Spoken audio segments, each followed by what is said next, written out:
ఆ టీవీ ఇంటర్వ్యూలో నాతో మాట్లాడుతున్నప్పుడు నేను చెప్పాల్సి వచ్చింది. ఏమిటది? ప్రపంచంలో ఒకానొక అతిపెద్ద మందిరాన్ని దేవుడు మీకు ఇచ్చాడు.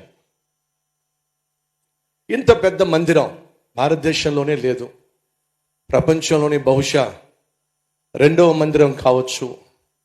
మీకు ఆశ్చర్యం వేస్తుందా దేవుడు ఇంత పెద్ద మందిరాన్ని, ఇంత గొప్ప సేవను మీకు ఇవ్వడం అని నన్ను ప్రశ్నించినప్పుడు నేను చెప్పిన సమాధానం ఏంటో తెలుసా? ఎంత గొప్ప మందిరాన్ని దేవుడు నాకు ఇవ్వడం ఆశ్చర్యం అనిపించట్లా. అదేమిటి, 1000 మంది సంఘం ఉంటేనే చాలా సంతోషిస్తారు, అలాంటిది లక్షల మంది సంఘాన్ని దేవుడు మీకు ఇస్తే ఆశ్చర్యంగా లేకపోవడం ఏమిటి? అది నాకు ఆశ్చర్యాన్ని ఇవ్వలేదు. మరి ఏది మీకు ఆశ్చర్యాన్ని ఇచ్చింది? ఆ సమాధానం ఏంటో తెలుసా? ఇంత పెద్ద సంఘాన్ని నేను నడిపిస్తాను అని నా దేవుడు ఎందుకు నన్ను నమ్మాడో ఇప్పటి వరకు నాకు అర్థం కాల. ఆయన నన్ను నమ్మాడు, చూశారు, అది నన్ను బహుగా ప్రభావితం చేసింది, బహుగా ఆశ్చర్యపరిచింది. Download ShareChat.